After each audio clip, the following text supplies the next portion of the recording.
Today's episode of Black on Black Cinema is sponsored by HBO Films' new movie, OG. OG stars Jeffrey Wright as Lewis, who is in the final weeks of his 24-year sentence in a maximum security prison. OG takes an intimate and unflinching look at the journey of one man at the precipice of freedom. After nearly a quarter century behind bars, he must confront the impact of his actions and the challenges of re-entering society. This groundbreaking movie was filmed on location at Pendleton Correctional Facility in Indiana, and its cast includes several of the men incarcerated there. The film premiered at the 2018 Tribeca Film Festival, where Wright won the award for Best Actor in a U.S. Narrative Feature Film. Be sure to tune in to OG, streaming now on HBO Now and HBO Go.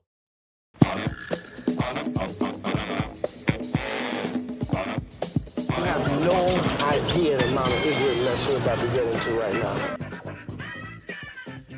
Sit your $5 ass down before I meet you.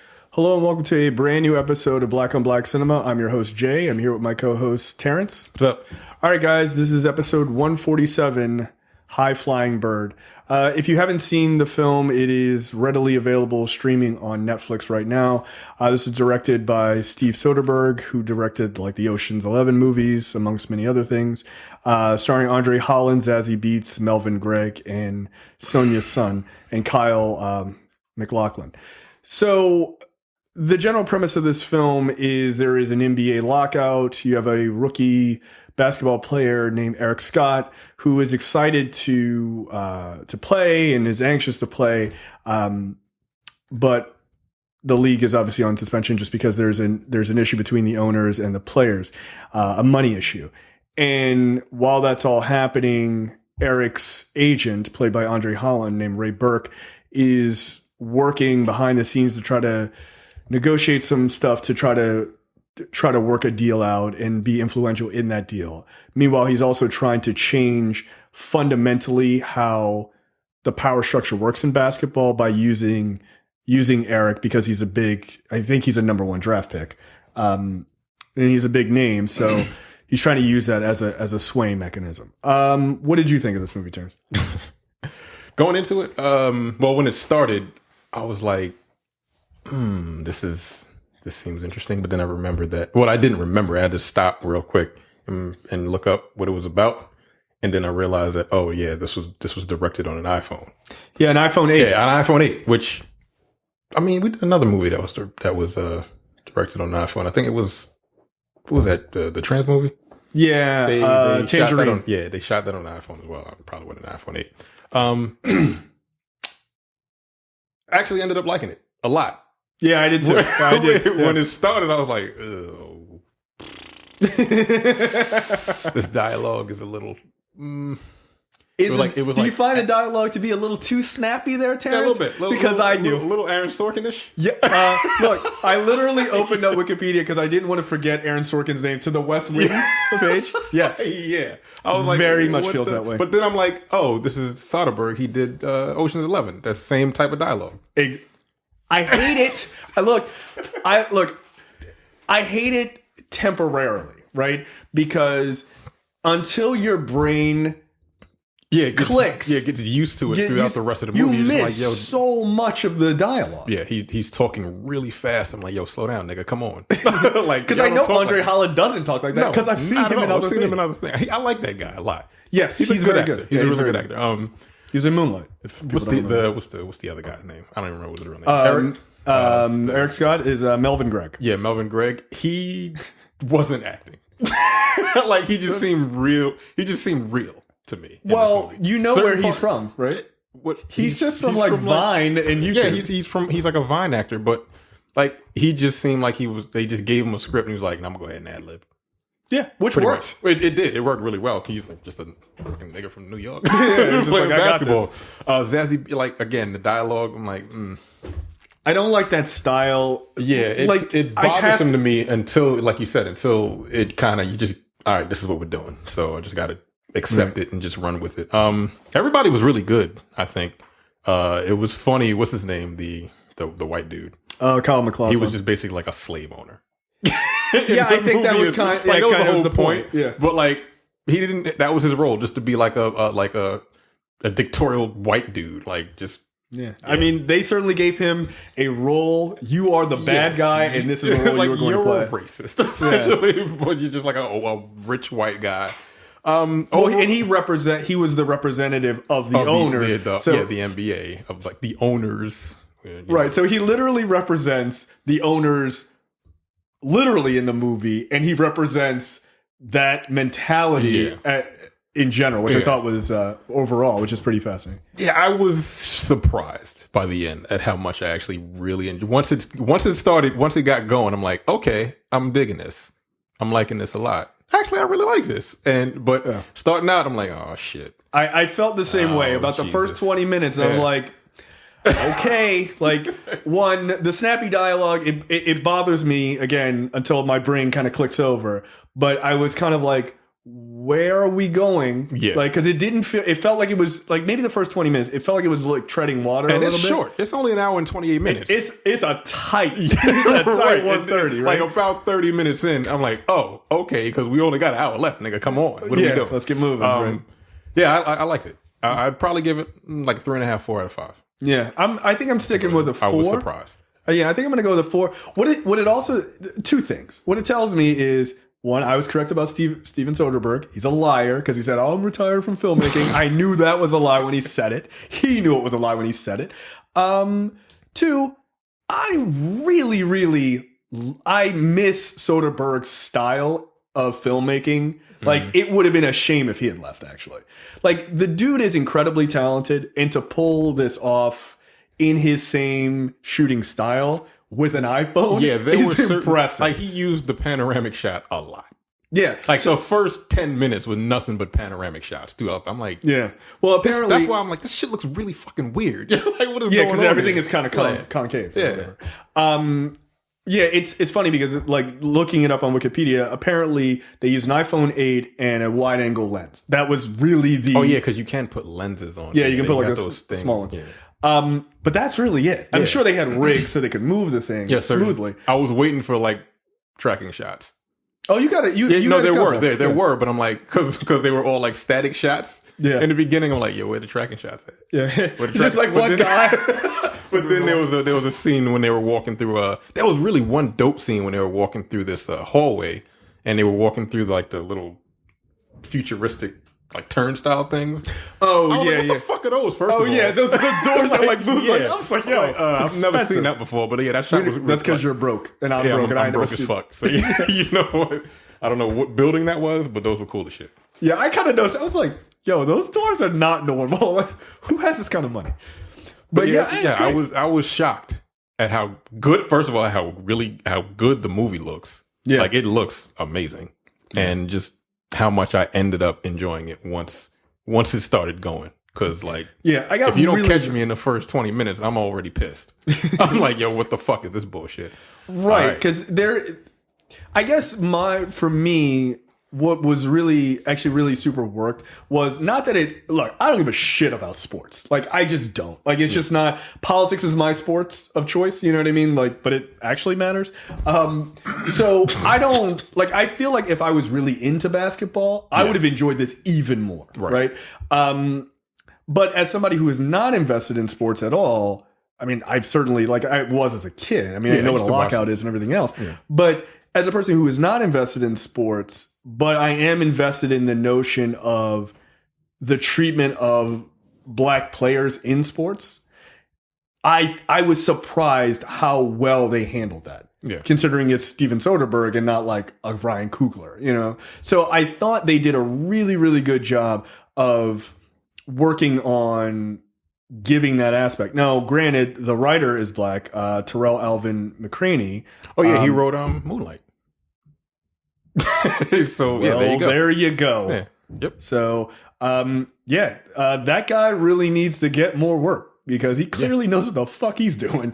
He's really good at writing the black experience. And not just the common black experience, very niche part. I don't want to say niche as in like there are no gay black men. Like, you know, I know that's not my implication, but something that's not explored a lot. Yeah. Right. And I just thought it was really well written.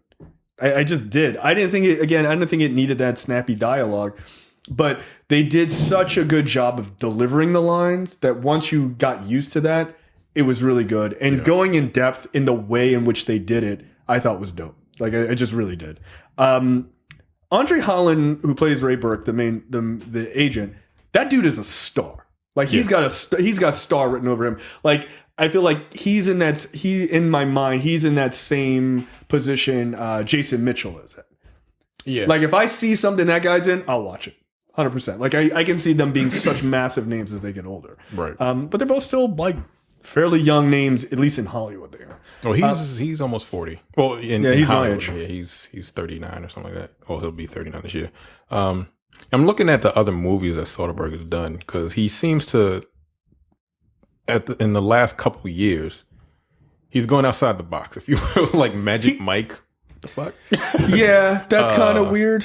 That the Girlfriend Experience, I think he did also. I've seen that. I haven't seen that. So that's about what's her name? That porn star. Yeah, Asha Gray is the star of that, and it's really funny because Soderbergh often picks these like oddball choices for acting or shooting styles and stuff like that, trying to like always push the envelope. I mean, the only thing Asha Gray is famous for is for taking dick. Yeah, but she was actually pretty good. She was. It's not a terrible movie. I mean, I wouldn't say it's like his best work, but it's not a terrible movie. So yeah, he does do things that are like kind of crazy. The fact that he did Magic Mike is wild. Yeah, it's like he seems to choose things that normally people don't talk about. Yeah, like what is it? Male dancers? Male strippers. That is not the focus on any movie that is taken remotely serious. By the way, but apparently it was a very good. I've still never seen it. I don't really. People really. I mean, no offense. I don't need to see Channing Tatum gyrating in front of me. For he did Contagion also. Really? What movie? Contagion. Yes, he did. I didn't know that. Yo, that movie is fucking wild. Yeah, it's good. It's very good. But yeah, that shit freaked me out a little bit. Yeah, because it doesn't feel like a movie. It feels like a documentary. Like it just does. Like in the way it's shot. It's kind of like this. Yeah, in a lot of ways. I thought this was really impressive. It was kind of interesting because Soderbergh had there's a quote here in 2008. After Netflix acquired the rights to this movie, he says, quote, I had been in conversations with Netflix during Unsane, another movie shot on an iPhone. And when I ended up going a different way, I said, look, I have this other thing. I will make sure you get eyes on it early. When it was basically finished, I brought it to them and they said, great, we'd like to buy it. It felt like the kind of film it is, the best way to maximize eyeballs. It's got a better shot at finding all the people who will like it. Otherwise, it's a slow rolling platform release, which are expensive and you're bound to where the big art house theaters are. You can't go anywhere. You can't just go anywhere. I just felt I'd rather have it drop and have everybody be able to see it. That to me says a lot about Soderbergh's view of streaming services, because I don't think if this movie had been released in theaters, I don't think no one would see it. No one would see it. Yeah. No, but if they looked at that trailer, they'd be like, "No, I'll wait for it to come on Netflix." Right. Which honestly would probably be my response. Yeah. When I saw the trailer, I'm like, "Oh, this is going to be on Netflix." Okay. Yeah, I'm much more likely to give a movie a chance than to pay an additional $20. Yeah, first of all, I got to drive there. I got to pay. Sometimes I don't want to. Not like The Favorite is nominated for an Oscar. I don't really want to go to the movie to see that. I'll catch it on Netflix. Exactly. Or streaming on something, right? Or Amazon or whatever. But I think that's the power of Netflix, is that you can actually get people to see things that maybe they would have seen it, maybe they wouldn't have. Yeah. But it's so much easier to do this. Click. Yeah, this is one that I doubt people would have gone out to see. Yeah. Because it doesn't have any big name stars. I mean, no offense to Zazie Beetz, but I'm not sure that she's big enough. She's not a big enough box office draw at this point. No one in this movie is. I mean, it is what it is. Not Melvin Gregg either, who's a YouTube star. I mean, I'm sorry. Which again, I thought he was pretty good. All right, so let's get into it. So the movie opens with it does open on a tracking shot. Never mind. What's that? The movie does open on a tracking shot. There you go. Yeah, well, okay. So the film opens up with Ray Burke, played by Andre Holland. He's talking to his new client, Eric Scott, played by Melvin Gregg, who apparently had just signed some shady loan with a guy he met at a party because he was so broke because he's not getting paid because of the lockout. Yeah. And Ray is like basically chastising him and like, look, what the fuck are you doing? Like he's trying to school him on this shit. Now keep in mind, Ray is, I guess, is supposed to roughly be the age that Andre Holland is. So he's like 40 trying to school this kid who's probably like 19 or 20. Yeah. Right. And so Ray says to him, like, look, the NFL and the Major League Baseball are so vastly different than the NBA because the NBA is what sells merchandise, which sells shoes, inspires rap lyrics and all this other shit. He was like, football players, you can't even see them half the time. Yeah. Nobody buys football shoes. Like, that's not really a thing. Baseball is just steeped in American tradition. Right. Yeah. I mean, He's not lying. but honestly, like black kids used to be into baseball back in the day, and that has slowly but surely fallen completely off. Like when I was a kid, everybody watched baseball, but that's because there were more black players. Like back then, there were more black players, and I don't think baseball kept up with that. And I just don't think black people were just like, I don't see enough people who look like me, and that just kind of fell off. Which is crazy because baseball players get paid an exorbitant amount of money because I don't think they have like salary caps and shit like that. I don't think they do, and they play like 4 billion games a It's year. like 162 games a year. That's insane. Go sit It's down. still, I don't know if it's still, the last time I watched baseball, which was 20-something years ago. But see, like even you watch I- baseball, like, right? not- And you hate baseball. I never really watched baseball. Oh, okay. You were I never liked baseball. That shit was always boring to me. But yeah, But see, like I played baseball too when I was young. I played in gym when they made me. Square dancing and baseball. But yeah, I think it's still 162 games. I don't know. But it's something crazy high like that, right? Where basketball is not nearly as much, and football obviously is even less.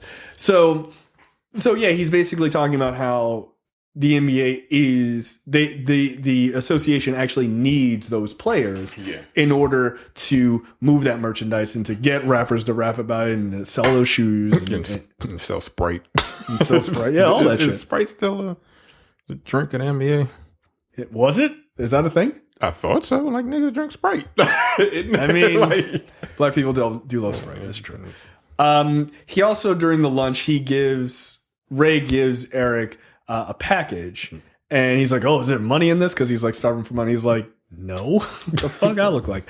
But he's like, "It's a Bible," and he goes, "You want me to pray or some shit?" And he's like, "I didn't say it was the Bible. It's a Bible, and you'll know when to open it, right?"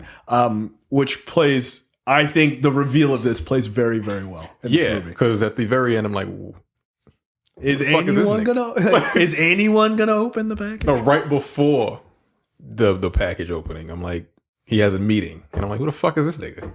Right? Like, none of this makes any sense. Okay, whatever. And it was like, I got you. I see what this is. I get it. So more on that later.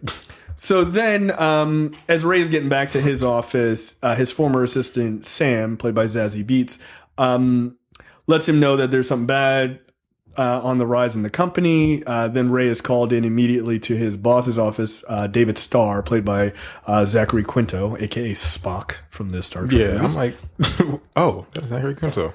Well, and it was weird because like they always kept him weirdly shaded. I'm like, was he ashamed to be in this movie? I don't know. He was like, turn the light off. I don't want people to. I'm like, yo, your face is very specific. Like I recognize Spock when I see him. Get the fuck out of here.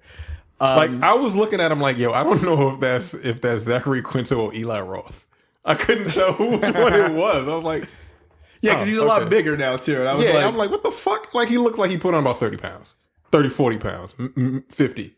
I met Zachary Quinto once. He's like a pretty tall guy. Yeah. But like, yeah, he's like pretty He looked thin. fucking big in this movie. I'm like, that's why I wasn't sure because Eli Roth played the Jew bear and the bear Jew the bear Jew and Inglourious Basterds. I didn't like that movie. I don't know. But yeah, I thought it may have been him. That would have been weird. Well, here's how you knew it wasn't Eli Roth, because he delivered the lines not like a fucking buffoon from New York and like a New York stereotype. Hey, yo, it's me. Like, no. Eli Roth should never be on, I would argue, either side of the camera, but that's just me. No, not a fan. I saw that fucking Death Wish movie. It was crap. So basically, his boss is like, look, I'm about to fire you because we're not making enough money because of the lockout. And at that point, I forgot to mention this, but at the lunch, Ray's business card gets declined. And basically, Zachary Quinto says, look, we've frozen everybody's expense account because we're just bleeding money. And maybe instead of firing you, I'm just going to freeze your salary, which at that point, I'm not really sure what's the difference. I'm working for free? Yeah, no, yeah. Give me my fucking coins. Yeah, no. Then I'm not coming in. How about that? Because he was like, well, I came into the office. He's like, yeah, that's the first time this week. Like, yeah, because I'm not getting paid. What the fuck? I'm not coming in. So, so the government. What's that? It's like, this is not the government. If you're not paying me, I'm not fucking coming into work. Get the fuck out of here. No, you cannot force people to volunteer. So yeah, he's like, look, I'm going to freeze your salary and you don't have an expense account either. Oh, well, I guess life is so different. Someone threatening to freeze my expense account. Go ahead. So Ray then leaves to go see his old friend Spencer, played by Bill Duke, which was that was weird to see Bill Duke in this, but that was kind of awesome because Bill Duke still has it, which I thought was kind of dope. Also, Bill Duke is a giant person. He's fucking huge. Well, I was looking at some of the heights because I'm like, I know this dude can't be that tall. The Vine dude. He's 6'2". Yeah, I'm like, he looked like he was like a foot taller than us. I think Andre Holland is. How short is he? I think he's pretty short. He's like 5'6". I was like, watch yourself. Don't do that. Don't do that. He looked really, really short. I think he's probably shorter than I am. Yeah, he looked like he was about, like, standing next to him, nigga looked like he was about a foot taller than him. I was like, what the fuck is going on? But then Bill Duke is probably like around the same height. Yeah, I think like Bill Duke 6'2", 6'3" or something. I think he is. Yeah. So, it was kind of weird. I was like, oh, Bill Duke is in this movie. 6'4". Okay, well there you go. Oh, there you go. And he was stationary in every scene he was in. Yeah, he didn't move at all. No, he was like, yeah. No, you're gonna shoot right here. Yeah, shoot around me. Right, exactly. So Ray goes to see Spencer, who runs like a local New York basketball organization, and he's still a coach, and he's like training some kids or what have you. And he has this weird rule, and this is to me where you start to get to the crux of the story I started to really dig it, which is he has this absolute rule about not mentioning slavery in reference to basketball players or athletes at all in front of him, which is good because it starts to set the groundwork, I think, for the narrative of the movie, which is black players are treated like slaves, basically, which I would argue is true. I think you can see it in the Colin Kaepernick shit. I think you can see it in just the way salaries are and the way that especially black basketball players are treated. These expensive salaries. Meanwhile, well, actually, maybe even the NFL is a better example because they get these huge salaries and then they have the combine. It's like, how fast can you run and jump, nigga? Like, I mean, that's literally what it is. It is. Yeah. I mean, I'm sorry to all my football players and football playing watching fans. The combine is a slave auction. Didn't they have that issue is. On, was it ESPN? Yeah, it was ESPN. When they had a bunch of people with like cards or some crazy shit like that. I'll choose him. I was like, y'all tone deaf as fuck. And it was like, all white dudes. Yeah, I'm like, They literally had a CGI of the black dude standing there and like a 360 well, he's got strong teeth and a good back. Like, what the fuck? But I mean, okay, that so was wild. So let's take a diversion before we move on. Like the way that black athletes, and the reason why I'm sure people are like, well, there's white athletes in the NBA. Yeah, we know. But the vast majority of people in the NBA and in the NFL are black, right? We dominate those fucking sports. Yeah. And if we wanted to, we come dominate hockey too. Like, we just don't have the time or the money because the equipment is mad expensive. We don't live in the areas. Yeah, no, we're not. Cold. That's not really our thing.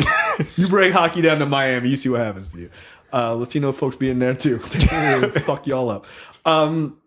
But there is a sentiment of slavery you could probably draw, I would argue, not that crooked of a line from slavery to professional American sports, right? Like you literally bred strongest slaves together and the biggest slaves together to make these huge fucking people and everything else. And most of those people, if they have any athletic ability, sadly, because of the way this country is, that's a way to get out of poverty, is to push a kid towards sports.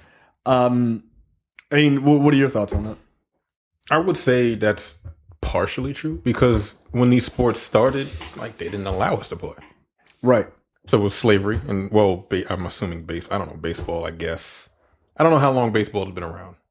Since the late 1800s. Whatever. I don't care. 1492. I think they were playing it on the Santa Maria on their way over. Playing baseball during fucking downtime in the Civil War. Like We're good. But yeah, they didn't allow them, and then we had to like fight to be able to play baseball, like Jackie Robinson. Right. So it was kind of like, nah, niggas, y'all can't play. And then once we got to play, we became better than you guys.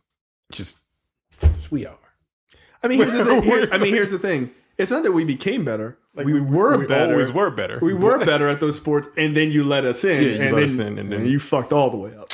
Yeah, you fucked up. But football is a little different. Like I don't know what the league looked like back in when them niggas was just wearing leather helmets back in the early 1900s. I'm assuming it was still all white dudes. Yes, it was. I don't know what kind of like hurdles they had to jump to get into the NFL. I don't know the history as far as people of color in the NFL. Yeah, I just really don't. Like if somebody let us know.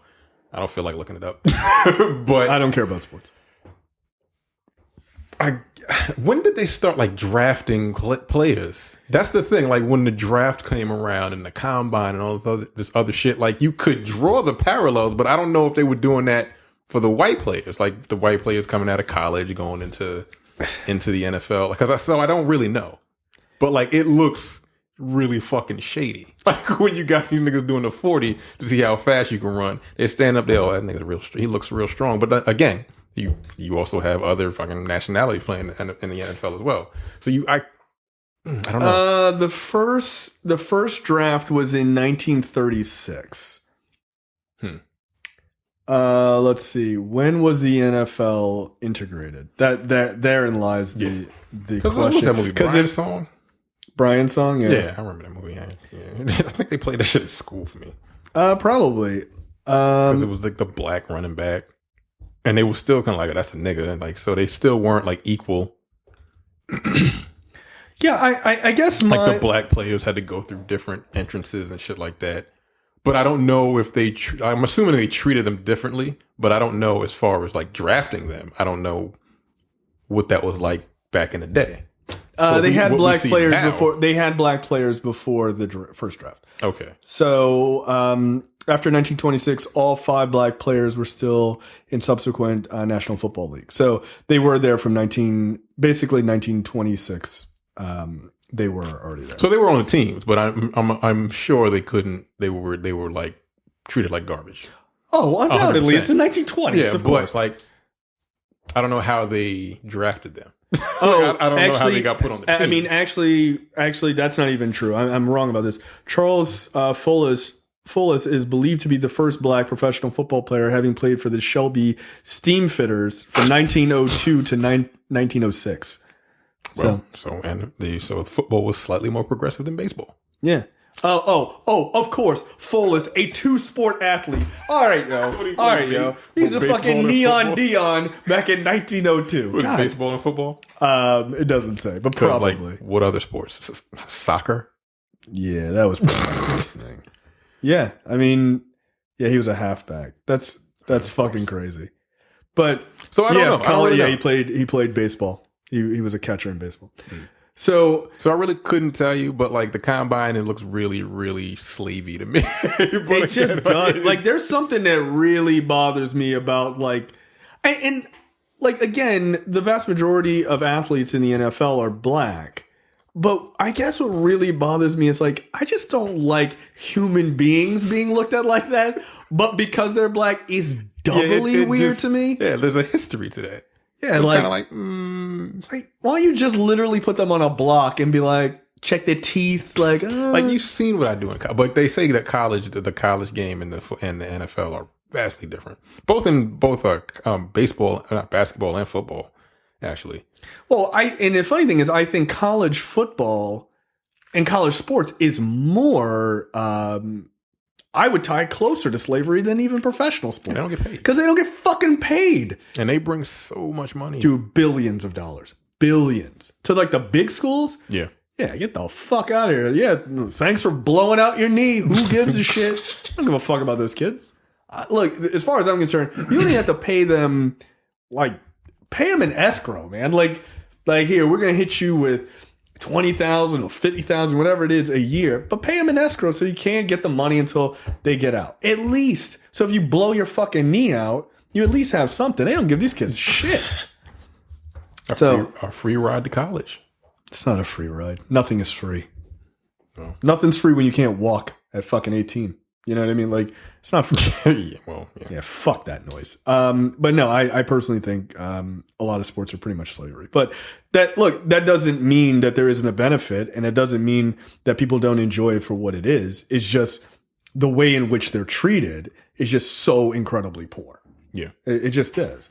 So when he's talking to when Ray's talking to Spencer makes this point about like the integration of the NBA, basically saying that black players, which is kind of what we hit on, black players were doing and performing so much better outside of white basketball that the NBA or the National Basketball Association or whatever it was called then, if it was different, I don't know. They wanted to control that. So they didn't want this idea of like black basketball is so fucking cool and amazing. And look how good these people are. And then like white basketball is like coming up as white Willoughby and like just doing jumpers all day, just shooting three pointers.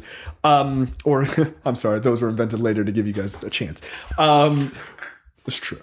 But they didn't want this sort of separation. They wanted to be able to control both. So then they decided they were going to integrate the league. They weren't being benevolent. They just wanted to control things, which is generally how integration works. So when they did this, Spencer makes the point that they created a game atop another game, right? So they basically that was their reference to the idea of building this structure so that the owners, read white men, could control and own all the power of the NBA and of the players, read black men. So they literally built a system. Yes, we're all in it together, but we're not really all in it together. We still control you. And that I think is largely true to this day. Because how many black owners are there of professional sports teams? Very few. Very few. I mean, again, I don't give a shit about sports, but I do know that there are certain things that are fundamentally true. There are not a lot of black Robert Krafts. Okay? Shit, there might not even be one Robert Kraft in a couple weeks. He keeps fucking around. So, as far as professional sports team ownership, then Ray says he's desperate to pull up a chair at the table, so to speak, of equality. And then Spencer at one point even mistakenly makes reference to black players being put on auction blocks like slaves once they're good enough, like to pull them out of high school and to put them into college ball. I wrote down, thus showing subconsciously they all understand that the ultimate game is being played, which is control of black players by white men. No, there are no black owners in the NFL. There you go. There's no, at this point, I don't think there are any black owners in the NBA.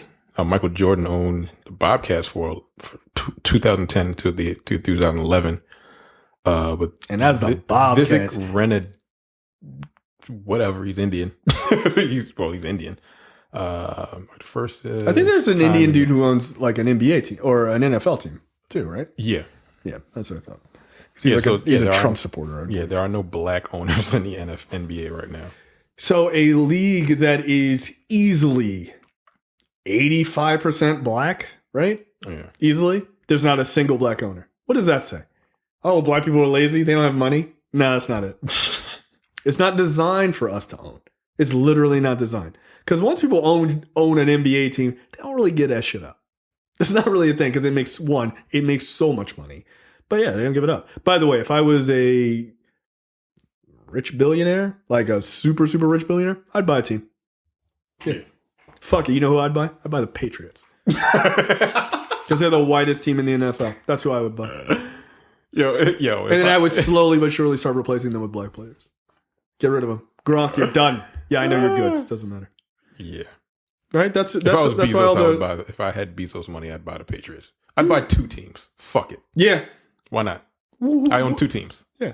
I don't want in each conference. Fuck you. AFC and the NFC. I'll buy the NFC. I'll buy all of it. Get out of here. I'll own all of you, motherfucker. He could buy the NFL.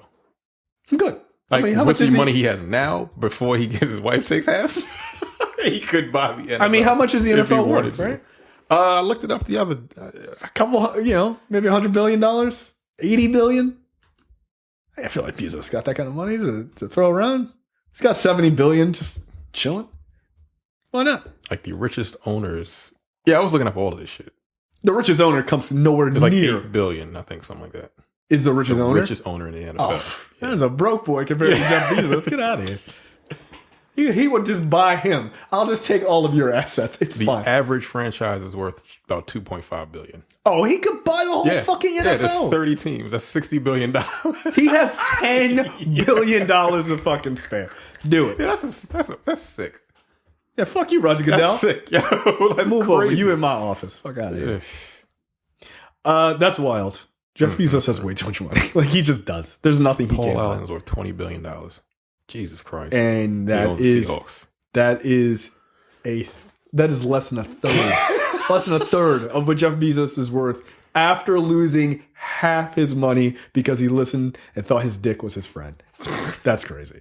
Anyway, back to basketball. Right. So yeah, Sam, played by Zazie Beetz, catches a ride with Myra, played by Sonja Son, from The Wire.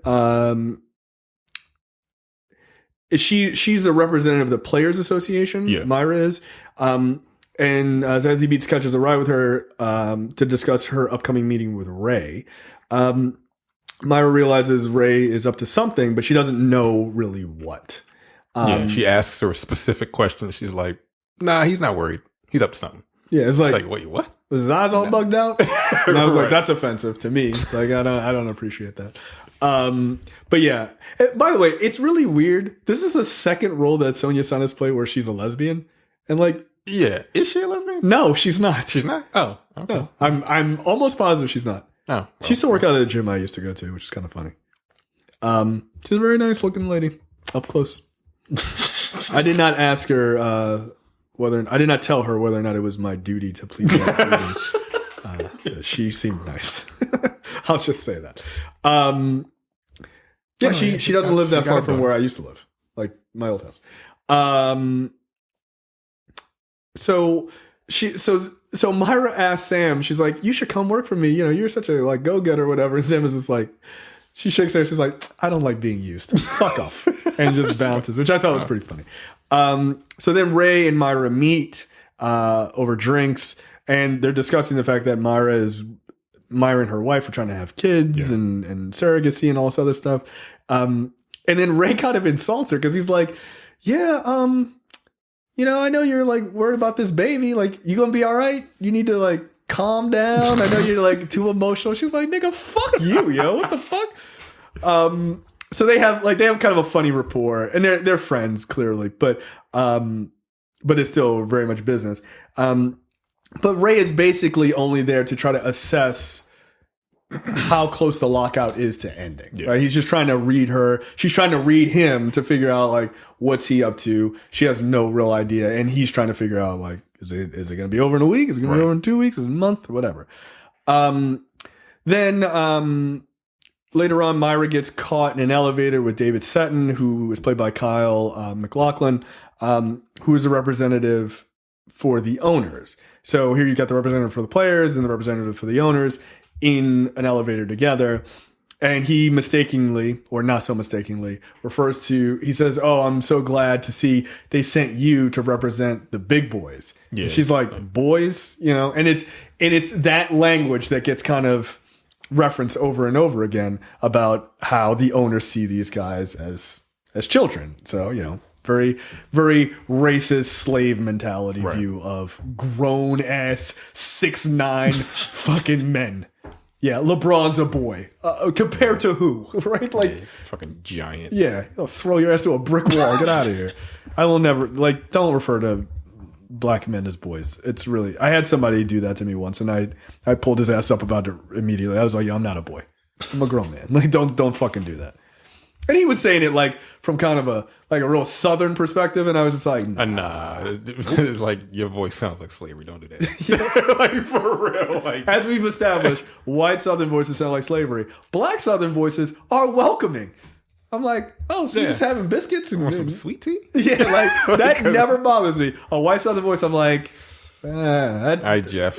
To punch you in your throat. Don't do that.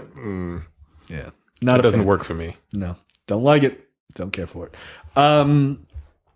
So again, this sort of, it doesn't start it, but it's more reaffirming of this pushback of the slavery aspect and the owner's view of the large black player populace in the NBA. Now, before we go on, what the players are looking for as far as I guess compensation, they want 50-50 split between the owners and the players. But the thing is, there's 12 players on a team.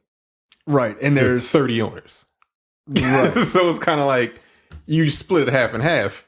The players are still the ones that are making the league all of the money. Like the owners just own them. They ain't doing shit.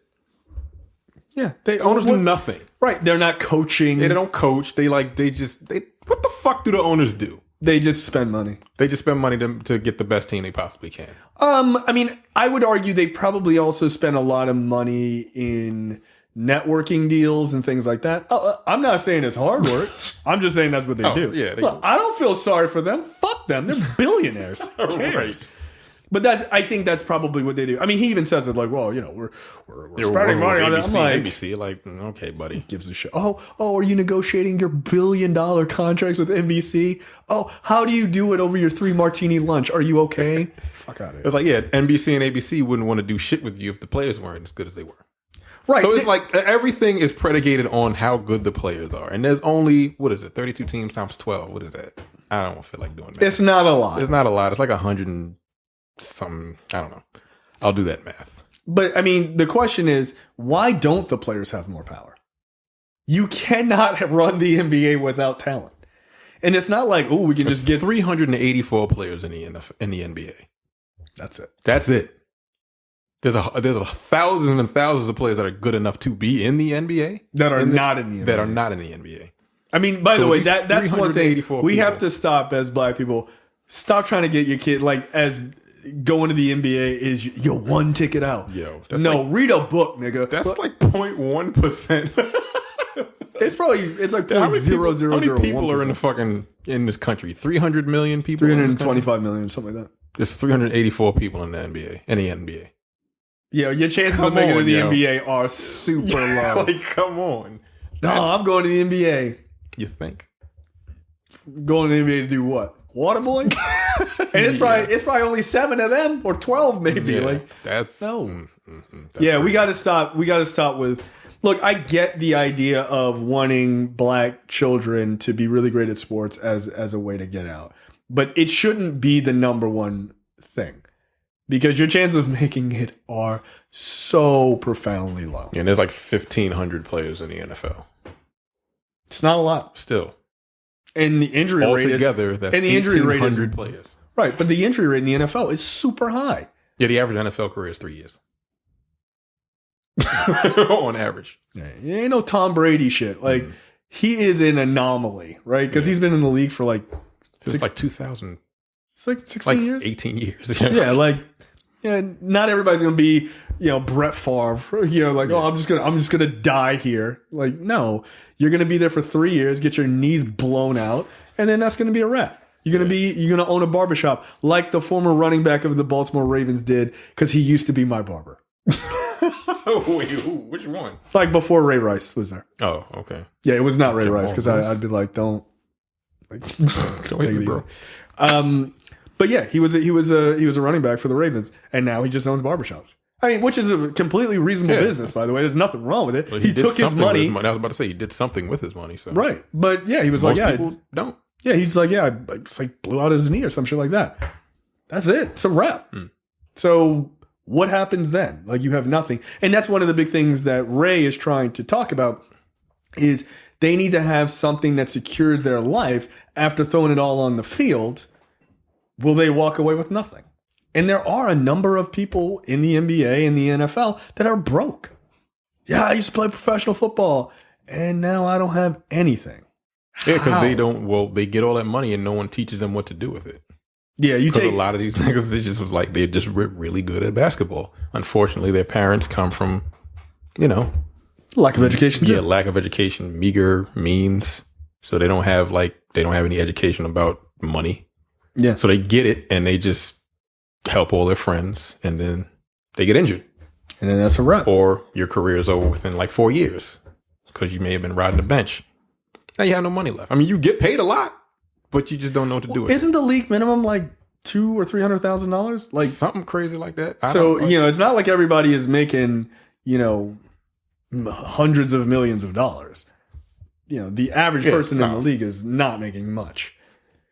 I mean, it's a good salary. I shouldn't say not making money. It's way more than we're making. But but I'm just thinking comparative to star quarterbacks or, star running backs and wide receivers, they're not making nearly as much. And if you look at the NBA, it's also the same, right? Like the vast difference between Eric Scott's character, who's like, I'm trying to make it, to what LeBron makes. I mean, doesn't LeBron make doesn't he have like a $50 million contract or some crazy shit?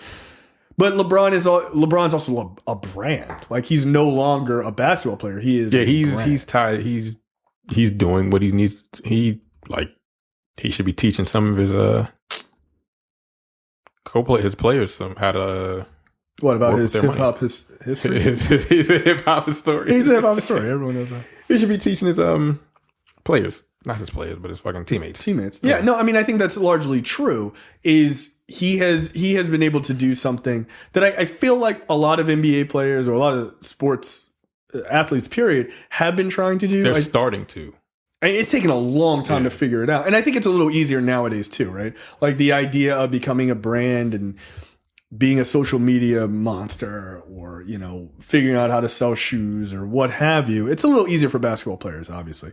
But they are figuring out how to take that brand and expand it so that when they actually do leave the NBA or professional sports, they actually have something to fall back on. Like LeBron, unless LeBron gets a crazy coke habit, and just literally lighting money on fire, he's so wealthy at this point, he can't get rid of it. Yeah. But they built a school. Right. Come on, man. Yeah. And that's what I don't remember which member of Wu-Tang it was, but on the Chappelle Show, it's like, diversify your bonds, nigga. Like, you have to. You have to, because that money is not always going to be there. So after Ray goes to see, Ray then takes a trip to Philly. This is a really funny situation. Ray takes a trip to Philadelphia to go see the mother of another player who is Eric's teammate. His name is Jamero Umber. And he goes to see her, and she's like this religious woman. She's like real no nonsense. Yeah, she was not fucking around. No, yo. Like, she frightened me a little bit. She kind of looked like a cat, which was really off-putting to me. Lafayette from True Blood? Yeah, what's his name? Oh, that dude died. Yeah, he did. But she kind of looked like she could be his mother. Yeah, I can see that. See that. She had a very feline-looking face. So she just didn't look like she was fucking around. She looked like one of those really angry Siamese cats from the 101 Dalmatians. They just didn't fuck around. And so she basically, he's like, oh, I want to represent your son. And she cuts him off. And she's like, he already has representation. He's got a lawyer. I'm his representative and I'm his agent. Fuck out of here. I'm not some NBA mom. I'm not dumb. My son is smart. My other son is in the NFL. Yeah, yo. I was like, yo, this family's like, you got it. All right. does your other son play hockey? Because I think he might be the mom of the Pro Stars. Like, what the fuck is going on? But yeah, she was like really super serious, and she was basically pushing back on the stereotype of the poor professional athlete mother. Like, oh, my son done made it. He done bought me a nice house, and thank God. And she was like, nah, fuck all that. Like, no, she was like, I already got a nice house. Their job is to play, me to take care of them, make sure they're all right. And so she cuts him off, and she's like, no, I'm not trying to hear that. Quote the Bible. And he was like, Jesus wept. That's some. I didn't really pay attention, but I paid attention just enough in Sunday school shit, which is exactly what I would have said if somebody made me recite the Bible. Like, I remember that part. She was like, I'm an old school accountant. Like, I know how to pay. I pay their taxes. I'm good. Yeah, she was on it, yo. I was like, yo, damn. I was like, go ahead, black mama. Like, she was not fucking around. All he could do was just sip his tea. Like that fucking Demetrius gift. Like, I don't have anything else to say. I'm good. Yeah, that shit was hilarious. But because he got cut off, like I was sort of like watching through it again today. Because he got cut off, she didn't realize the offer that he was giving. Right? Which he didn't even get a chance to give it. Yeah, he was like, I'd like to represent your son. He was like it's something different. She was like, nope, we're done with that, right? But what he was offering is the same thing that he was offering, that he will later offer Eric. Yeah. Which is, inadvertently, he pulls Jamero into it anyway. Yeah. But she still didn't see it. Yeah. Like, as clever as she was and as smart and like really on the shit as she was, she didn't see where Ray was going. Because Ray, incidentally, and even as the audience, you don't realize this, he's 19 steps ahead of everyone else in this film. That's what what's her name. That's what what's her name says, and what she's talking to Zazie Beetz. She's like, yeah, he's up to something. Like, there's one thing. This nigga's like 5 steps ahead. He knows exactly what he's doing. Yeah, and I don't know it, but he's doing something. And I like that we didn't know either. Yeah. Like, because we're just kind of like, we're just in it for the ride. Like, what is he gonna do? And then when it's all revealed, you're like, damn, that was actually fucking like genius. Some usual suspect shit. You know what it is? It's the end of fucking Ocean's 11. Yeah, when they show, they reveal it. It's like, oh no, but this actually happened. Like, it kind of was like that, but a more intellectual version, not so comedic. So yeah, I liked that she pushed back against that NBA mom stereotype, or the black professional athlete mom stereotype. I thought that was kind of dope. Yeah, she was like, yo, he's getting an endorsement deal. If the deal gets fucked up, nope, he can just pull right out without having to deal with any consequences. Like, she was on it. Yeah. And look, we need more parents like that of these kids, because they're getting younger and younger. I mean, LeBron was right out of fucking high school. He was like 17. That's crazy. Can you imagine? No. 17 and someone just go, here is all the money. Lot of money. Yo, the fact that LeBron is married and has kids with that woman and not 400 kids, and like, you can't say shit about LeBron James. Yo, like, GOAT, it's amazing. Like, GOAT conversations aside, there's nothing you can say about LeBron James. I don't think that he's a hip hop historian, but that's it. What negatively can you say about him? He flops. Okay, whatever. I don't care about that. Whatever. Like, you can, outside of the court, off the court, you can't say shit about the man. That's like, where really can't. I mean, here's the thing. I'm not going to get into a conversation of whether I think he's better than Michael Jordan on the court. When I was growing up, I watched basketball. I watched Michael Jordan play. That shit was like watching a fucking superhero. Like, it was just like there was nothing he couldn't do. I don't watch basketball now, so I can't fairly judge that, right? Some people say, well, look at his records and everything else. Okay, but that's not like, he's got 6 rings. Right, like stats versus, like stats in a vacuum, I don't think are necessarily telling either way, right? Yeah. Jordan obviously was on fucking one team and built that team and all like that. You can make those arguments. Like, I'm not even here to make those comparisons. But the thing I do know that you can do a 1-to-1 is the man. And comparative Jordan versus LeBron, there is no contest. Yeah. Jordan is nowhere near the man off the court that LeBron is. He's just not. He's a selfish prick. Like, he is. Yeah. He is. Hey, Michael Jordan, if you miss this shot, these kids going to get some shoes. And he was like, nope. Fuck out of here. No. Did he give him the shoes anyway? I don't know. Like, maybe. But even if you made the shot, I'd be like, oh, I'd be like, no, but I'm giving you all shoes. Michael Jordan was I would have, like, that's like all net. I'm still giving you the shoes. Like, I got the fucking money, though. Nigga, there's 400 kids here. What does it cost you? Like, nothing. What are the shoes gonna do? Like, they're shoes. All it does is help your brand. Yeah, fuck There's just a bunch of kids wearing your fucking name. Who gives a shit? Here, how about I'll throw it up backwards with my eyes closed? Who gives a fuck? Like, I'm rich. Yeah, he's got all that Hanes money, right? Yeah. He's got enough money to have commercial. He's got enough money to have a fucking Hitler mustache at one point. Yo, that's a level of rich that, like, I don't think we talk about enough, yo. Michael Jordan had I don't like that one. I don't want to be that level of rich. No, but a fucking Hitler mustache. That is say something. I dare you to say something rich. That's all it is. But Michael Jordan, I don't think you should. I'm sorry. What? I'm sorry. Yeah, I can't hear you. I can't hear you over the closing of the door in my money bin. Like, get the fuck out of here. You didn't give a shit. But I don't think that LeBron. I think you're right. I don't think you can say anything negative about him as a man. No, I think LeBron has such a better perspective on what to do with his money. Yeah. Than Jordan. And I'm sure someone taught him that. Like, undoubtedly. I don't know. He didn't do that shit himself. I want to know who his mentor was. Yeah, somebody had to have had a mentor coming into the NBA at 17 years old. Ain't no fucking way you figure that shit out by yourself. Yeah, you just didn't. I mean, but I'm just looking at, like, compare him to, even take Jordan out of it. Compare him to, like, Kobe. Like, Kobe got into a ton of trouble with all his fucking bullshit. I mean, whether I think he's innocent or not is to me, I think it's irrelevant. I'm not trying to rehash those kind of things. But, like, you shouldn't even have been in that conversation ever, like, at all. Where any level of impropriety could have been like, oh, but what if he did? Yeah. No, he shouldn't even fucking been there. LeBron, none of that shit. The worst thing you say about LeBron is he bought a hairline. Because he didn't want to end up like his father, Delroy Lindo. Yo, he looks just like it, yo. That's his father. Oh, shit. Fuck out of here. But yeah, on the court, I mean, again, those are stats and stuff. You can debate that stuff, and I'll leave that to people who are more experts. But I don't think you could. I don't think you can make no. It's not even close. Nope.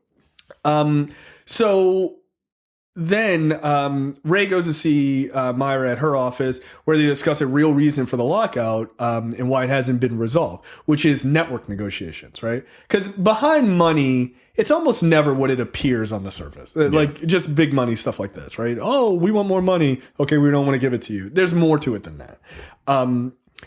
What turns out is that the owners are trying to renegotiate network deals with ABC and NBC and all these other places. And so they're trying to do that and negotiate more money from the networks so that even if they have to give up more money to the players, it's still a net positive for them. They basically they still don't lose any money. They don't lose any money, which, of course, like, yeah, it's a business. They're not in the interest of losing money. Get the fuck out of here. But now Ray is worried that because the owners have so much money, they will be fine to wait another 2, 3, 4, 6 months of not making that money in the NFL or in the NBA. But the players, especially the smaller players, won't be able to survive. So they're more likely to come to the table. So then they would take whatever the owners gave them. That means the owners would pay even less than they're possibly going to pay now. And they would have renegotiated the stuff with the networks. So they would just make, let's say, just double their money, basically, right? Like, they would make so much more money than if the negotiations for the network worked out and then they still had to pay the players. Now, the owners are still probably going to make more at the end of the day, but probably not just hand over fist, basically. Right. And then that way they don't screw the players. Then Ray does this thing in the middle of the meeting that Spencer calls him out for too, which is he starts just to stare off as he's having this, like, kind of grand idea. And it's this idea that we don't know what it is germinating in his head, but he just says out loud, we have to stop them.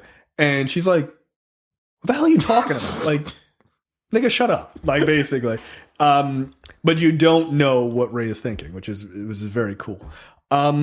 Meanwhile, Sam is helping Eric get into a deeper social media war with this Jamero Umber kid and his mother on social media. And, like, he's talking to her and she takes his phone. He's like, yeah, I smoked that dude on the court or whatever. And she's just like, tweet out as him like, yeah, I'd smoke you on the court. And he's like, yo, what the fuck? Like, come on, son. But she's like, well, you said it was true. Here's one thing I will say. I find Zazie Beetz fascinating. Like, I do. What? I find her fascinating because, one, I think she is gorgeous. Like, I just do. So good. But I find it fascinating that she never conforms to the part that she's in. She's just Zazie Beetz, and you're just gonna have to fucking just deal with that. And I find that fascinating for an actress who just came on the scene. Right? Like, in Atlanta, she doesn't seem to be acting. She just seems to be like, no, this is who I am. And like, she's like this weird sort of Afro punk hippie chick. And somehow she forces that into the other role she's in. And people just go, yeah, but we just really like Zazie Beetz, so we're just going to allow this character. Like Domino from Deadpool, is it really kind of like a hippie chick? Oh, she just had her hair just puffed out a little. And they were just like, it's fine. Because I think people just fucking like her. And I get it. Like, I get it. I just find her to be fascinating. Because she's just one of those actresses who's just like, nah, I'm going to do it this way. And it was like, yeah, right. Like, I mean, like back in the day, like, you would never wear, like, an actress would never wear her hair like this. Never. At all. Never. Like, it looks like she just literally got out of bed. It does. It does. Like, she don't even have that shit styled. Like, whatever. This is who I am. And she went to work like that, and I guess no one said anything. They were just like, I like you. You're good. Yeah. You're good at your job. And, like, just rock with it. Say something. Yeah. I know you good. Like, it was wild. Yeah, you're right. But that's the thing. But that's what I find fascinating about her. Because, in this movie, she looked like she was just like, like, I'm seen. Oh, okay. Like, and go. Like, it's just like, fuck it. I just find her fascinating. And I like that I shouldn't say single-handedly, but almost single-handedly, she has been pushing the natural hair on black actresses. And I'm not saying there aren't other black actresses. Just relax. But there are very few that leave their hair just like, it is what it is. Yeah. You know, most times, like, it can be natural, but it's style. So she's like, no, fuck out of here. I find that fucking fascinating. I just do. Like, has anyone talked to her and be like, could you just? And she's like, no. Roll camera. And they're like, all right. I find it fascinating. I love her for it, though. I truly do. I love her for it. I love that she's just making it normalized. Because there's very few moments in Atlanta that she changed it. Yeah. Very few. Like, except for that episode where she goes to Drake's house, or what they assume is Drake's house one time. But really nothing else, which she just seems like real fucking regular, which I think is dope. So Eric is having a conversation with Sam, and he's like, look, I could beat this Jamero kid because I play street ball. He plays more organized ball, and he's trying to explain the difference between the two. And she's like, okay. And then they go fuck because he's in the NBA and she likes him. Which is weird because I can't really put a beat on Sam in this movie a lot. Like, I don't know if she's trying, does she really like Eric, or does she see it as a unilateral kind of move to move up? Yeah, I'm not sure, because after they have sex, he's like, nah, he don't have to know about that. Like, yeah, he doesn't have to know anything about that, considering this is the only time it's going to happen. He's like, yeah, you're right. Wait, what? Like, but I liked it though. I mean, like, do it again. He's like, don't worry about it. So yeah, but then like at the end of the movie, they're together. To be together. So maybe she did. Maybe it was like a one time, but she really fucks with him like that. So I don't know. Yeah, it's hard. That was the one character I couldn't get a beat on. I wasn't really sure. Then at a yearly basketball event hosted by Spencer, Ray brings Eric to talk to the young kids. During time after that, he's signing autographs. And then, oh shit, son, Jamero and his mom show up. Like, you gotta bring your mom with you all the time? Well, he was late because they were fucking. Yeah, because they were fucking, right. He's like, I don't know what this nigga is. I don't know what's going on. That was hilarious. He's like, keep the speech going. He was like, and my friend Ray can come up and talk. He's like, yo, what the fuck? But he gave a really good speech. He did. He did. And so then Eric shows up. And then after Eric... And actually, before we can... There's a slight backstory, because when he first started, he represented his cousin. Yes, go ahead and talk about he that. represented his cousin, and when he first started, I guess he was I don't know, was he a basketball player? Yeah, he was a basketball player. He was a basketball player. His cousin was gay, and he wanted his cousin to get in front of it, but his cousin, he was like, nah, I don't need all that. And I guess it ate away at him. He never really did, and he ended up killing himself. And yeah, because when he came out, I guess. Yeah, when he finally came out, he was like, ah, shit, fuck that. So he ended up killing himself. And Bray, I don't know if he necessarily blames himself for it, but he was like, I was trying to take care of my cousin. I told him what to do. He didn't do it. Unfortunately, it shit still hurts. But yeah, so it's to him, like he represents these athletes, but it's not just to him. It's not just for the money, and that's basically what his speech. It's like, look, if you love something, do it.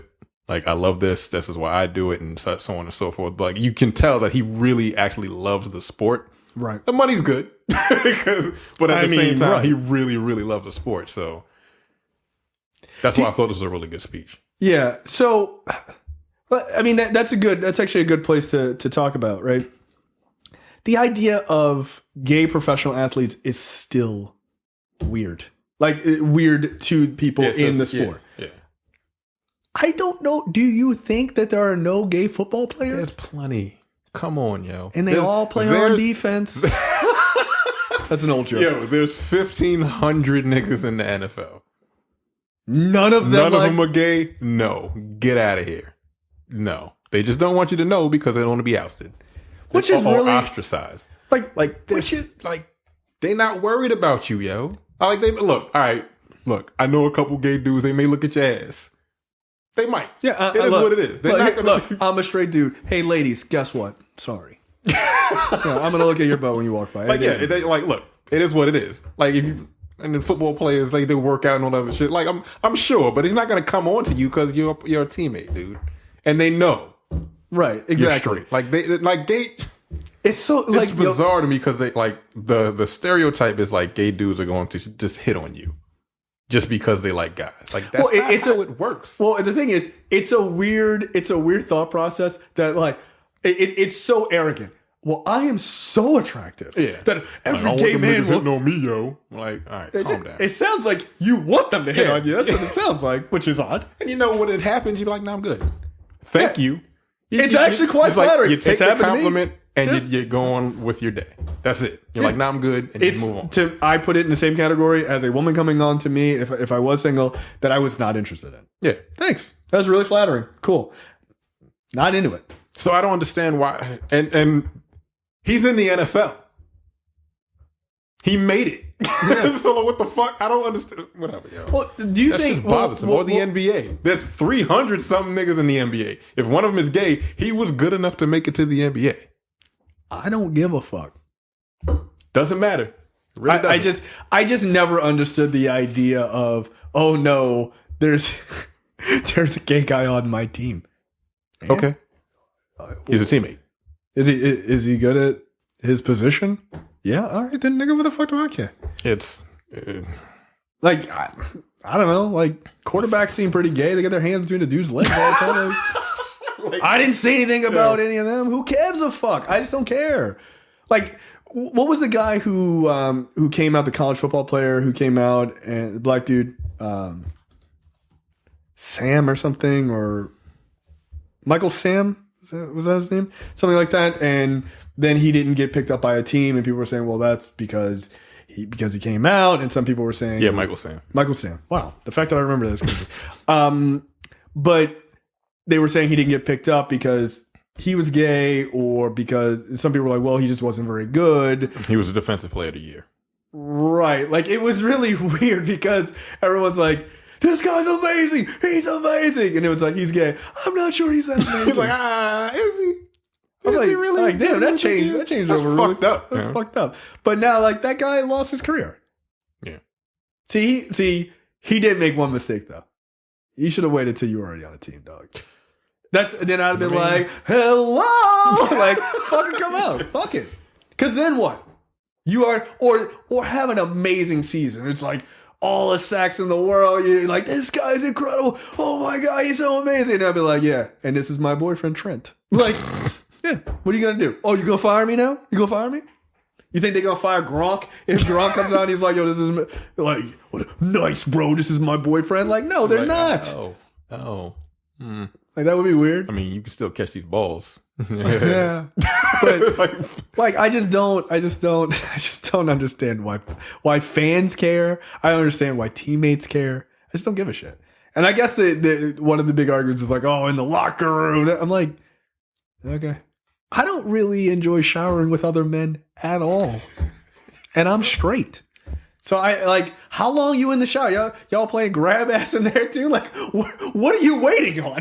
I just never understood that. Well, if I'm in there, somebody's gonna try to come on to me. Nigga, you're 6'4", 275 pounds. Push them off. Like, is it that? Might also be the same weight and height. Hey, put your ass in a chokehold. Come on, nigga, we making out. Like, that's not happening.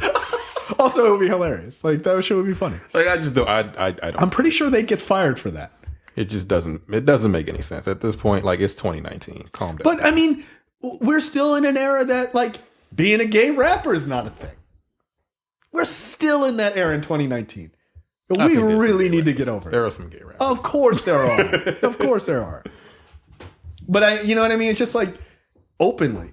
Yeah. I mean, what is it? Frank Ocean came out and they were just like, a lot of people were like, I'm good. I actually don't need you to sing the hook on this. I'm like, really? And then I think people kind of got over themselves. They're like, oh, well, he sings, so it's kind of okay. But like, I don't know. If Ja Rule was like, you know, like all those songs I did were actually about dudes, I'd be like, okay. Like, all right. Your festival still sucks. Who gives a shit? It just doesn't matter. You guys ready? You guys ready? Ready? No? I guess not. Like, are you ready? I guess not. Guess not. It's like, but apparently he put on a fine set once the music actually started playing. You know, somebody was scrambling. Like, they did that shit on purpose. Like, fuck you, Ja Rule. So at this point, we get a scene where while at this charity basketball thing, Jamero and his mother come and they challenge Eric to play 101. They were like, "Yeah, you talking all that good shit on Twitter." Yeah, he basically what he was saying is like, "Yo, no shot clock, I smoke you. I'm street ball, so we give me the rock, no shot clock, I smoke you on the court." And then they start, and then we don't see the end, which was kind of, like, to me that was kind of dope. Like, it just like damn. I kind of wanted to see that game. Yeah, I did want to see it. But they play and they don't show the game. Yeah, they don't show the full game at all. Actually. At all. But it makes total sense why that happens, right? Yeah. There's an actual narrative reason for it. So then, like, well, why don't we know who won? And then they explain what happened at the end of the game. And you're like, aha, like, okay, that's kind of dope. So then David Setton goes to see Myra, and he's like, look, I don't know what your boy Ray is up to, but like, look, we need to try to negotiate this shit, and we want to do the 50-50 split. And she's just basically like what we said earlier, like, nah, go fuck yourself. Like, this is nonsense, and it's a scam. Then we come to find out that the video of the two guys playing basketball goes viral because kids at the thing they recording it and they upload it, of course. And like 22 million people see this.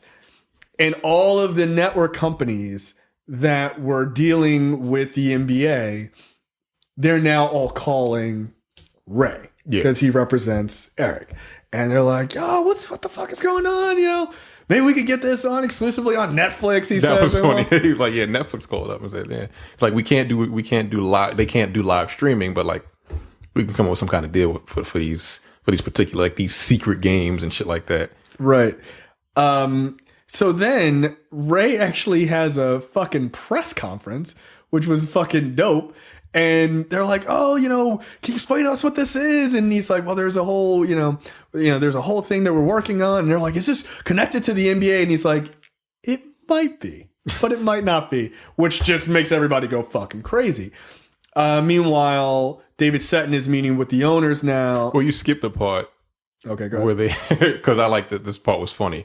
They were in Sonja, what's her name in the movie? Maya's office, and she was talking, and she brings up like a slavery reference. Yeah. About the NBA, and Bill Duke is sitting in the office, and he's like, "You got to say the phrase." Oh, right. The phrase is, "I love the Lord and all His black people," or something like that. Yeah. And it's like you brought up a slavery reference. You got to say it before we can move on. It's like, wherever I'm at is my court. And she was just like, "Wait, what? Are you serious?" He was like, "What's the phrase?" It's like, "I love the Lord and all His black people." She was like, "I'd love for you to get the fuck out of my office." Yeah. She's like, "No, fuck you, nigga. I'm not doing that bullshit. You don't fuck if you were in Predator? Like, this is my office. Yes, fuck off." Beat it. That show was great. So at this point, things are going crazy after the press conference. Like, now Eric thinks that he's in jeopardy of losing his contract with the NBA because of this whole thing. So he fires Ray, and he's like, "Nah, like, you're gonna fuck my money up." And I thought their conversation was really dope because and it's shot really cool because it's got Ray sort of in the background, and you're shooting kind of behind Eric. And Eric is talking to me. He's like, "Look, man, you're fucking my money up." Meanwhile, Ray he's responding, but he's looking at his phone because he's getting all these messages from all these fucking people. And he's like, "Look, I was born to do this and all this other stuff." And he's like, "Yeah, okay, good luck." And he was like, "Look, man, you're better than this. Like, you're born for something better. Like, get it together, right? Like, you are better than this." And even after firing him, Eric feels like, "Yo, damn, like, that's it? Like, you ain't even mad about this shit?" And he's just like, "Oh, yeah, not really, nigga. Like, I'm really not." Now, before this, there is a really pivotal scene, right? Which is Spencer and Eric are talking, because I had notes on this. I thought it was really dope. Spencer and Ray are having a conversation, and this is the big, like, right before we do the Ocean's 11 fucking reveal of what's happening.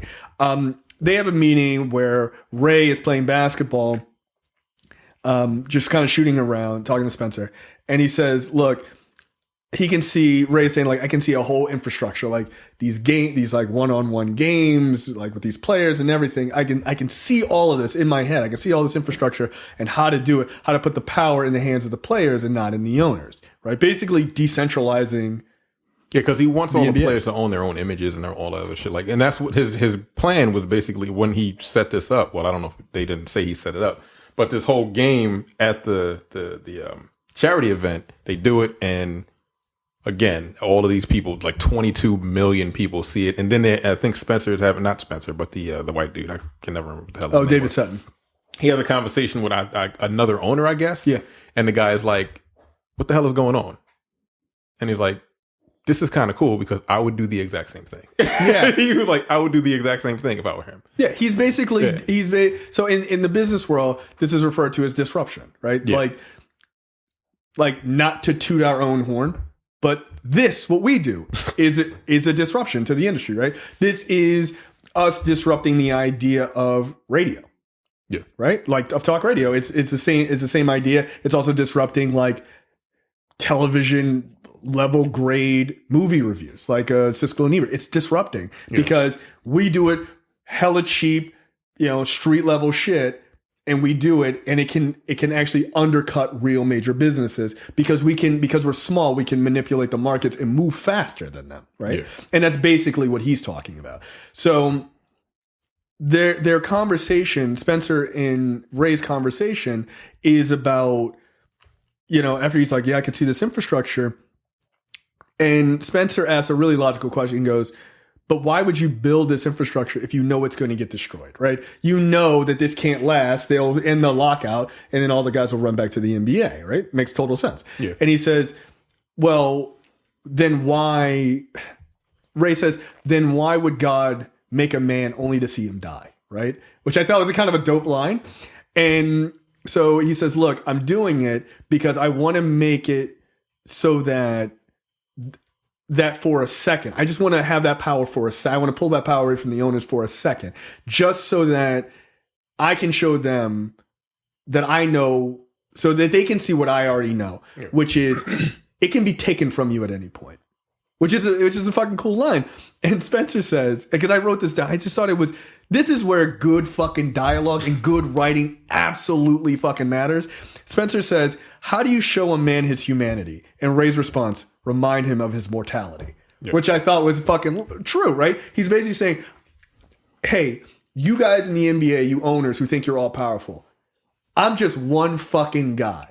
With two kids playing on a court in a fucking pickup game, right. I could destroy everything. I took it away from you for a day. For a day. Imagine if we really got this shit together. It was more than just me and more than two players.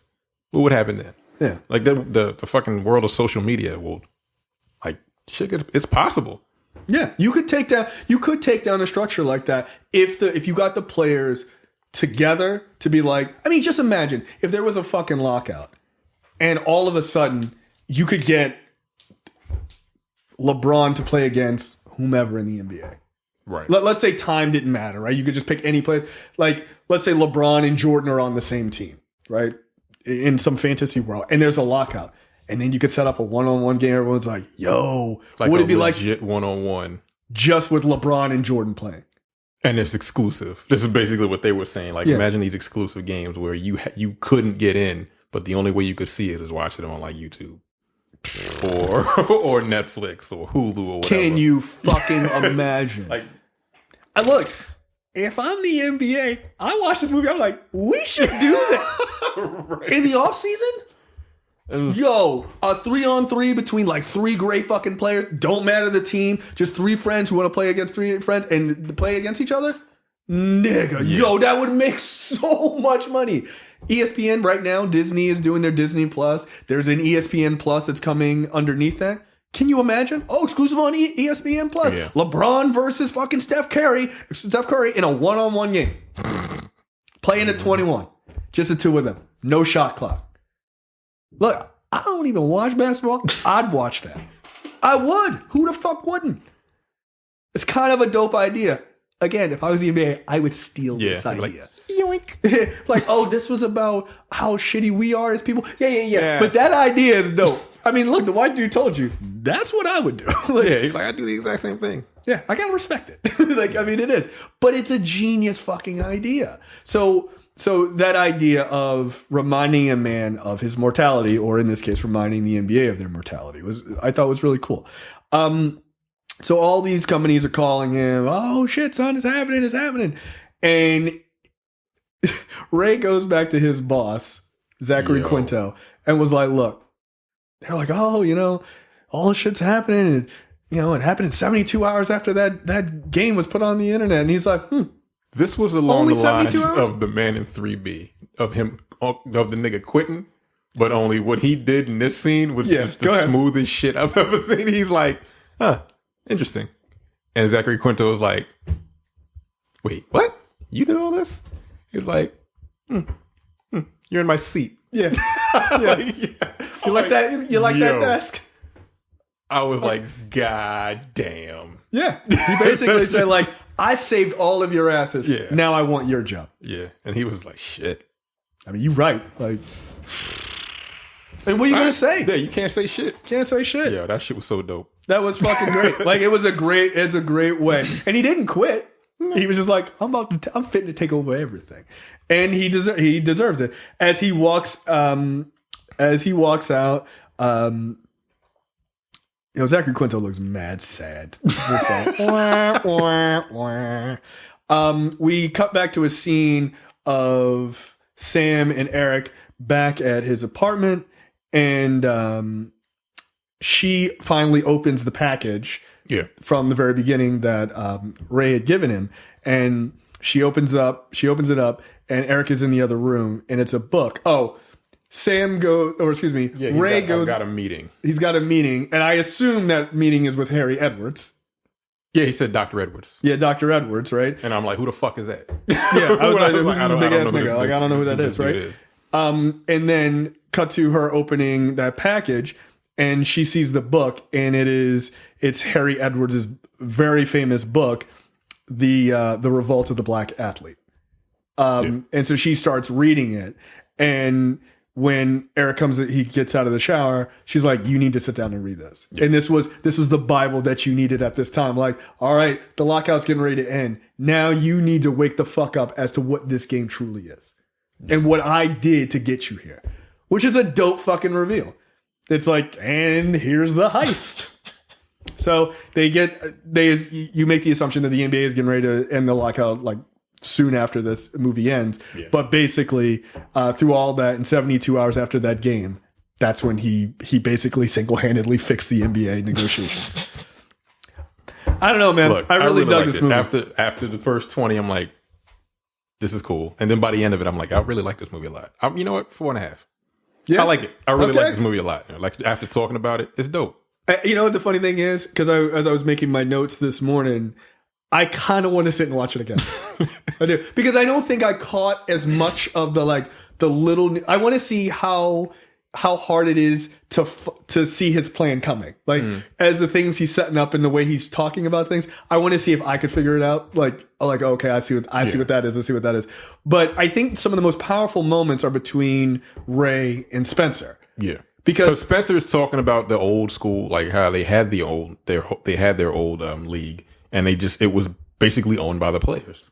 Yeah. Like, we did what we had to do. We played ball. We were allowed to dunk on each other, like elbow each other in the face, whatever.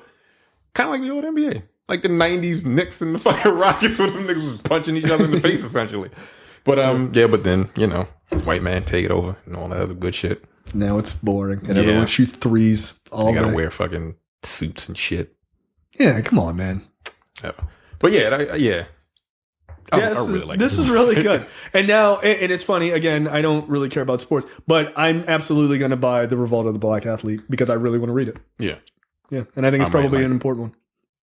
All right. I might listen to it. That's probably fair. It takes me forever to read a book. All right. I think that's it for this episode. Any parting words? No, I would definitely watch the movie. It's good. It's a good movie. It really is. And look, I think Soderbergh did it again. And again, Andre Holland, man, that guy's a star. He's got real star quality. Yeah. I haven't watched that show that he's on because I'm a chicken shit. The horror show that he's on. I have no idea what you're talking about. Oh, the one, it's based on all the Stephen King shit. Oh, I can't remember. But yeah, he's on that show. I'm pretty sure he's a star. But I'll never see it because no.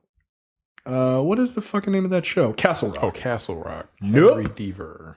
No, it's an American psychological horror anthology, and we're done here. Nope. Oh, it's on Hulu. Oh, okay. Yeah, but apparently it's very, very good. So yeah, if you have Hulu, you should check out Castle Rock as well. All right, that's it for us. This is episode 147, High Flying Bird, and we will see you guys next week with another preview episode. Take it easy. Bye. You're watching the Black on Black Cinema YouTube channel. Make sure you check out our full reviews of black movies, past and present. And every other week, we do a preview episode where we talk about a random topic that affects the black community.